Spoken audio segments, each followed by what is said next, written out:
It's been nearly 3 years now since Hurricane Fiona hit the Maritimes hard, leaving tens of thousands without power for days or weeks and causing hundreds of millions of dollars in damage to property and infrastructure.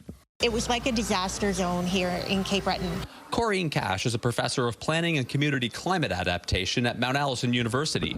Today, she was at the Mayflower Mall in Sydney asking people to fill out a survey she is conducting on how people were affected by the September 2022 storm.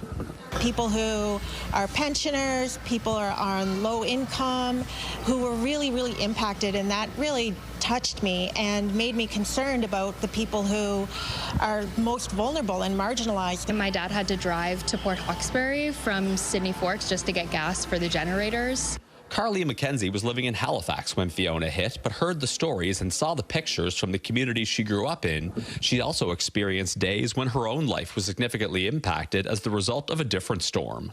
I actually had a roof come off of my apartment, my first apartment, during Hurricane Dorian in Halifax.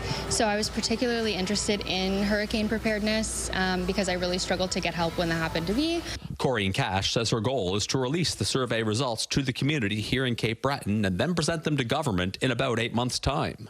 Advice for developers, planners, government, and emergency response, healthcare practitioners, so that those who need the help the most are better protected in the future. I hope that we get some clearer policies on recovery funding specifically. That's a hard thing to come by, and also just having to rely less on community support, something that's more set in stone. Looking back at a storm that few will forget in hopes of being better prepared for other major weather events in the future. Ryan McDonald, CTV News, Sydney.